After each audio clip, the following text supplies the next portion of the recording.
स्वागत है आप लोगों का हमारे चैनल हेल्थ इंस्टीट्यूट में।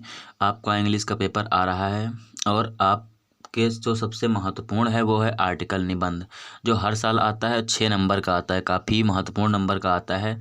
इसीलिए हम आपके लिए जो सबसे महत्वपूर्ण है हर साल आया है और इस साल आने की पूरी संभावना है। देखिए, जो चैनल वाले आपको बता रहे हैं कि ये पूरा पक्का मैंने बोर्ड से बात की है या बोर्ड से चुरा कर लाया हूँ, ये सब गलत बोल रहे हैं। कोई किसी भी को ये नहीं पता कि ये आ सकता है या नहीं, फुल कंफर्म नहीं है, लेकिन हाँ एक्सपीरियंस के आधार पर सब बता सकते हैं कि कौन सा आ सकता है कौन सा नहीं, क्योंकि एक्सपीरियंस ही सबके पास है, वो तुम्हारे पास नहीं है, सिर्फ जो पढ़ा रहे हैं ना उनके पास है। बस वो कोई बोर्ड से बात ना किसी की हुई है ना किसी ने कोई चोरा कर ला सकता है।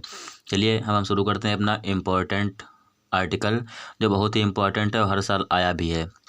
देखिए, most important article women education in India, career for educated girls in India. Women मतलब महिलाओं का, इंडिया में महिलाओं के एजुकेशन कैसा है या करियर उनका, एजुकेटेड एक गर्ल का इंडिया में कैसा करियर है। चलिए शुरू करते हैं। सबसे पहले आपको वहाँ हेडिंग डालनी है इंट्रोडक्शन। आपको बहुत नहीं लिखना है, आपको सिर्फ एक सीमा में रहकर लिखना है। देखिए, सबसे पहली हेडिंग है इंट्रोडक्शन। इंट्रोडक्शन में क्या बताया है? In ancient India womens are given the reputed and honourable place. मतलब पुरानी इंडिया में, प्राचीन इंडिया में महिलाओं को एक प्रतिष्ठित स्थान दिया जाता था। रिप्यूटेड मतलब प्रतिष्ठित। They were very learned that were considered equal to man.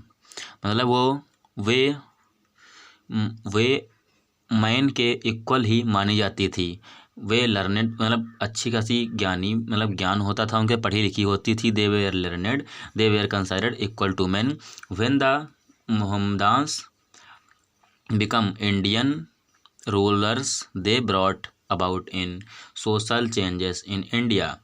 One such changes that women's closed in the house. When the British came, their conditions changed. After independence, educated girls have made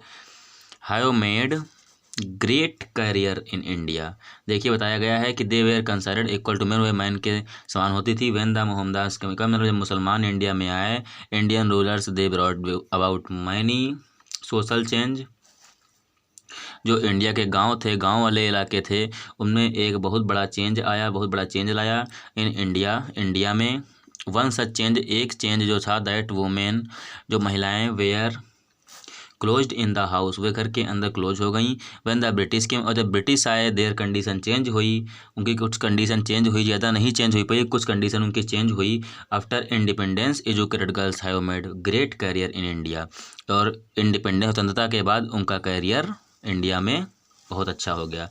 और दूसरी आपकी heading है specially for girls special, वो है महिलाओं के लिए कौन कौन से करियर हैं। इन फ्री इंडिया में, फ्री है फ्री इंडिया में, स्वतंत्र इंडिया में, India women is equal man, या girl can take up any career see life, वो जैसा अपना चाहती है करियर वैसा अपना करियर बना सकती है।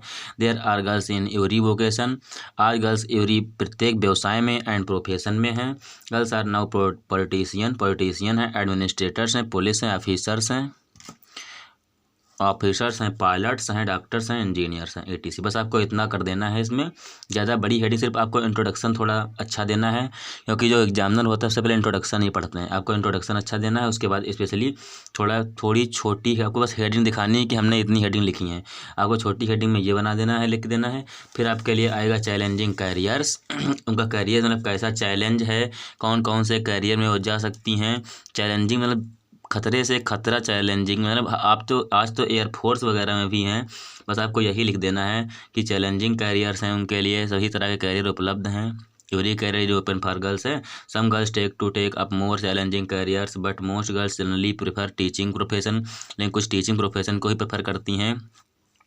Now girls have begun to like careers that needs courage and stamina, उनको साहसी होना बहुत ज़रूरी है। Some are managing big business of their own, कुछ बहुत बड़ा बिजनेस को मैनेज करती हैं खुद अपने मालिक के रूप में। बस आपको ये हेडिंग चैलेंजिंग कैरियर्स होगा, बस लास्ट में आपको डाल देना है कंक्लूजन। ये बहुत इंपॉर्टेंट होता है, ये आपको जरूर लास्ट में डालना है। इससे अगर आप ये नहीं डालेंगे तो इससे आपका निबंध अधूरा रहेगा, एग्जामिनर समझ ही नहीं पाएगा कि आपने निबंध पूरा लिखा है कि थोड़ा बहुत लिखा है। चलिए, girls are in dominating position in every career, education is the first step to a career and girls are better ranks in examination than boys. यह तो बिल्कुल सही है, बस आपको यही लिख देना है। बहुत 3-4 हेडिंग डालनी है, बहुत ज़्यादा आपको नहीं लिखना है, बहुत ज़्यादा से बस आपका एग्जामिनर जो है आपका बहुत ज़्यादा पढ़ेगा तो इंट्रोडक्शन पढ़ेगा और आपकी हेडिंग देखेगा और आपकी राइटिंग देखेगा, आपने कितना लिखा है, कैसे लिखा है, और टॉपिक आपके देखेगा हेडिंग। स्पेशली फॉर गर्ल्स आपको डाल देना है एक हेडिंग, दूसरी चैलेंजिंग कैरियर्स, बस तीसरी कंक्लूजन आपको रख देना है। आपका वहाँ पर कम से कम ये 3 पेज में आ जाएगा। 3 पेज में आने का मतलब है कि आपका पूरा 6 में 6 नंबर आपको मिल जाएगा, इसमें कोई दिक्कत वाली बात नहीं है।